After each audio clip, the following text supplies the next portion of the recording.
பேருந்திலிருந்து இறங்கி ஆட்டோவுக்காக திரும்பிய போதுதான் அவள் வந்து நின்றாள். இவன் எதிர்பார்க்கவில்லை. மாலதி நீயா? மாலதி நம்பவே முடியலை. நீங்களா என்றாள். பார்த்து எவ்வளவு நாளாச்சு, எப்படியிருக்கீங்க? இவன் கேள்வியை கேட்டான். அப்படியே செத்து போயிருவேன்னா நினைச்சே. மனசுக்குள் கோபமாக இருந்தது. என்ன பேச மாட்டேங்கிறீங்க? கோபமா என்றாள்.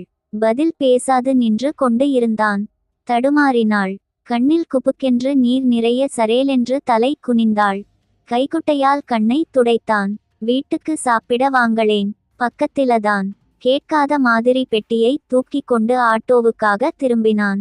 தமிழ் தெரு 7ஆம் நம்பர். கண்டிப்பா வாங்க, நிறைய பேசணும் என்றவள் அவசரமாய் கடந்து போனாள். இவனுக்கு நினைவு குளத்தில் கல்லெறிந்த மாதிரியாயிற்று. வீட்டுக்கு வந்தால் வரவேற்பு. வாசலில் எதிர்கொண்ட அம்மா, ரொம்ப பயந்துட்டியா என்று சிரித்தாள். அப்படியானால் மதர் உடம்பு சரியில்லை என்று வந்த தகவல் பொய்யா? நீதான் 6 வருஷமா ஊருக்கு வராம இருக்கியே, எப்படி வரவைக்கிறதாம்? முற்றுப்புள்ளி. வெறுப்பும் கோபமும் எழுந்தது. போனில் தகவல் சொல்லாமல் தந்தி அனுப்பிய போதே யோசித்திருக்க வேண்டும். அறைக்கு வந்து கட்டிலில் படுத்தான். நினைவு அடுக்குகளில் தூசி போல் படிந்திருந்த மாலதி மெல்ல பற்றிய நினைவு.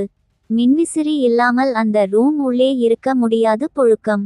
இவன் எழுந்து வெளியே வந்து நின்றான். இவனுக்கு கால் நீட்டி சௌகரியமாய் உட்கார்ந்து செய்யுற வேலைதான். பழைய சினிமாக்களில் வில்லனின் இருப்பிடம் மாதிரி கூரை முட்ட அடுக்கப்பட்ட பிஸ்கட் பெட்டிகள்.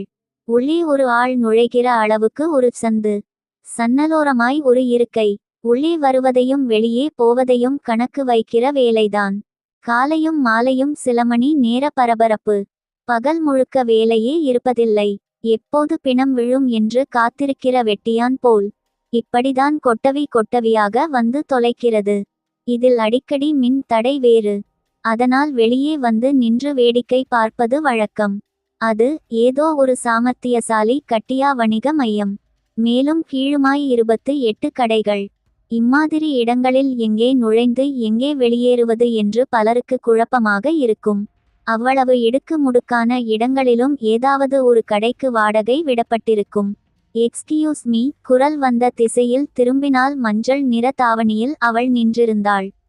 இவனைத்தான் கூப்பிட்டாள். மாடிக்கு போற படிக்கட்டு எங்க இருக்கு? இவன் பதில் சொல்ல வாய் திறந்த நேரம் பார்த்து மறுபடி கொட்டாவி வந்து தொலைத்தது. ஒருகையால் வாயை பொத்திக் கொண்டு மறுகையால் வழியை காட்டினான். அவள் சத்தமாய் சிரித்து கொண்டு கடந்து போனாள். புழுக்கமாய் இருந்த போதிலும் நாட்காலியில் வந்து உட்கார்ந்து அவசரமாய் கனவு காண ஆரம்பித்தான். மறுநாளும் ஜன்னலோரம் கொட்டாவி விட்டபடி இவன் இருக்க எட்டி பார்த்து, குட் மார்னிங் கொட்டாவி ஆபிசர் என்று சொல்லிட்டு ஓடி போனாள். இவன் பயந்தான். அப்புறம் தினசரி அந்த ஜன்னல் வழியாக வந்து விட்டு போவாள். இவன் அதிர்ந்து போய் பயந்து கிடப்பான். யார் இவள்? எதற்கு தினசரி இந்த கடைக்கு வருகிறாள்? மாடியில் இருக்கும் ஏதாவது கடையில் பணியாற்றுகிறாளோ? விசாரிக்க வேண்டும். எங்கே போகிறாள் என்பதையாவது தெரிந்து கொள்ளலாம் என்ற நினைப்பில் மாடியேறி ஒரு நாள் மேலே போனான். மதிய வேளை. ஒரு டெய்லர் கடை, நிதி நிறுவனம், மருந்து ஏஜென்சி, இன்னும் என்னவெல்லாமோ கடைகள் மேலே இருக்க. எங்கே நுழைவது, நுழைந்து என்ன கேட்பது என்ற தயக்கத்தில் பயம் பிடித்து பதட்டமாய் கீழே இறங்கினான். மாலையில் கீழே வந்தவள், என்னைதானே பார்க்க வந்தீங்க என்றாள். இவன் பேயறிந்தவன் மாதிரி விழித்தான். இல்ல இல்ல என்று சொன்னது இவன் காதுக்கே கேட்கவில்லை. போய்விட்டாள்.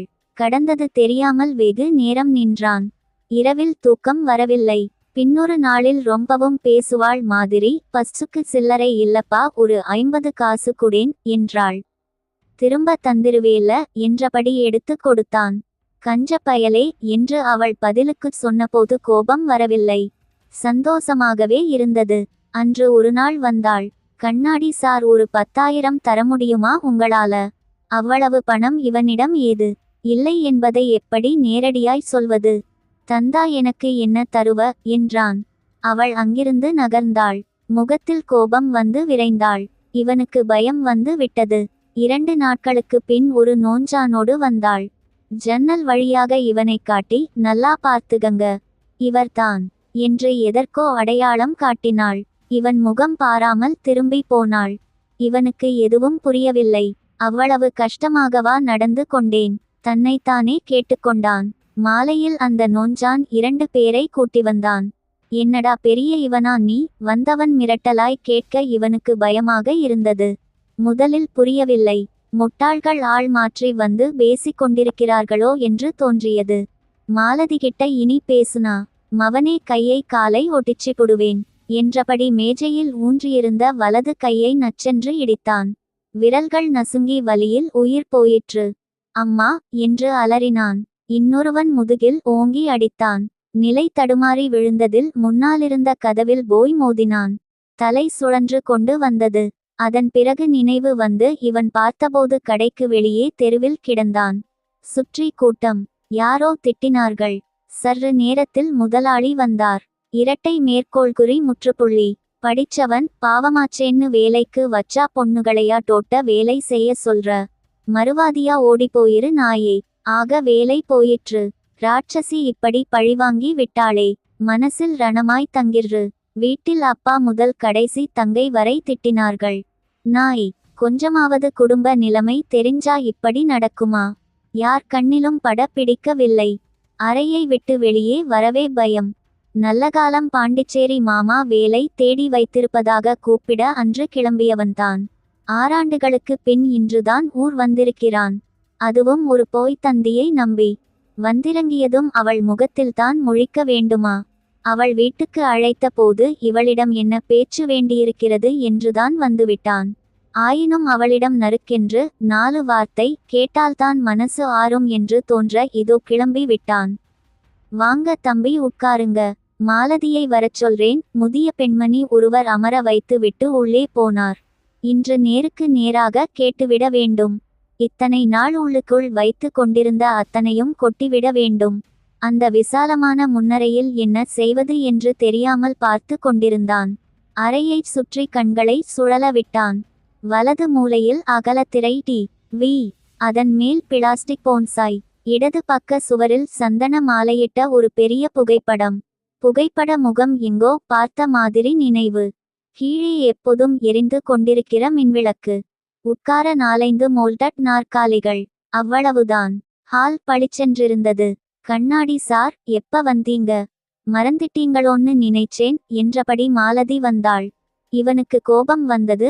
எப்படி மறக்க முடியும்? மறக்கிற மாதிரியா? இன்னும் நீங்க மாறவேயில்லை. ஒரு வார்த்தை பேசறதுக்கே ரொம்ப யோசிக்கிறீங்க. ஆமா, அதில நீ புத்திசாலி தான். வேஷம் போடவும் வசனம் பேசவும் உனக்குதானே நிறைய தெரியும். இவனது குரலுக்கு மிரண்டாள். என்ன சொல்றீங்க? ஆகா, என்ன நடிப்பு! ஒண்ணுமே தெரியாத மாதிரி. இத்தனை நாள்ல மறந்துருவேன்னு நினைச்சியா? பயத்தில் நடுங்கினாள். நான் அப்படி என்ன செய்தேன்? அது நான் கேட்க வேண்டிய கேள்வி. ஆள் வச்சு அடிக்கிற அளவுக்கு நான் உன்னை கஷ்டப்படுத்தினேனா? அவள் பேயை பார்த்த மாதிரி பயந்து போயிருந்தாள். மாலதி எழுந்து உள்ளே ஓட்டினாள். என் மருமக ஏன் இப்படி ஓடரா என்றபடி அந்த முதிய பெண்மணி காபியுடன் வந்தார். இவனுக்குள் கோபம் அடங்க மறுத்தது. இயல்பாய் பேச யோசிக்க வேண்டியிருந்தது. உங்க மருமகளா? வீட்டுக்கு விளக்கேத்த வந்த பொண்ணு. அவ வாழ்க்கையே இருட்டாக்கிட்டு நிக்கிறா. அத்தை ஏனோ கஷ்டப்பட்டார். எல்லாம் என்னால வந்த வினை. சற்று நேரம் சுவற்றிலிருந்த விளக்கை பார்த்தார். இவன் குழப்பமாய் விழித்தான். அத்தை தொடர்ந்தார். என்ன சொல்றது? எல்லாம் என் பண திமிரு. நான்தான் காரணம். ஆஸ்பத்திரியில கிடந்த அவ அப்பனை காப்பத்திரேன்னு பணத்தை காட்டி அவ வாழ்க்கையை. இவனுக்கு கோபம் வந்தது. இதையெல்லாம் ஏன் என்னிடம் சொல்கிறாள்? இரட்டை மேற்கோள்குறி முற்றுப்புள்ளி. சொந்தம்தானேன்னு நினைச்சு வலிப்பு வரவனை கல்யாணம் பண்ணி வெச்சேன். அவன் செத்து போயிட்டான். இவ முகத்தை பார்க்கதான் எனக்கு தெம்பில்லை. அழுகையை அடக்க அத்தை சிரமப்பட்டார். முற்றுப்புள்ளி. நீங்க என்ன சொல்றீங்க என்று அதிர்ச்சி காட்டினான். என்னத்தை சொல்ல? அந்த என்று தொடங்கிய அத்தை பாதியில் நிறுத்திவிட்டு சுவரிலிருந்த புகைப்படத்தை பார்த்து அழுதார். எதிர்பாராமல் எங்கேயோ மோதிக் கொண்ட மாதிரி உணர்வு. சூழ்நிலையின் புரியாமல் நடந்து கொண்டதற்கு தன்னைத்தானே நொந்து கொண்டான். அத்தை தந்த காபி ஆறியிருந்தது. நான் இதை எதிர்பார்க்கவில்லை என்றான். அத்தை கண்ணீரை துடைத்து கொண்டார்.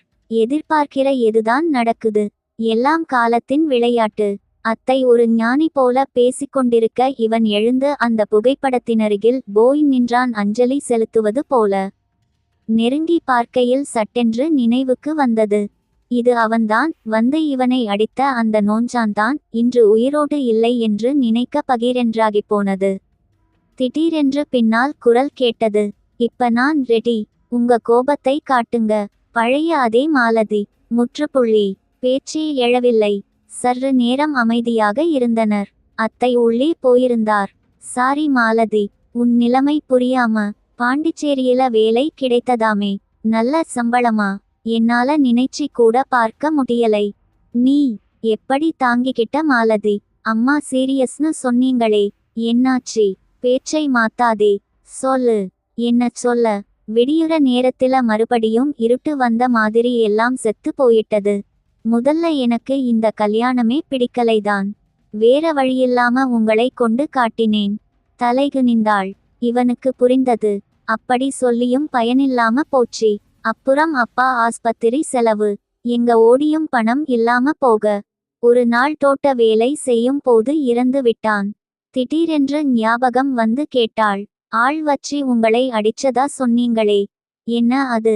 ஒண்ணுமில்ல, சும்மா சொன்னேன். இவன் எழுந்தான். இவனும் தோட்ட வேலை செய்ய நினைத்தான்.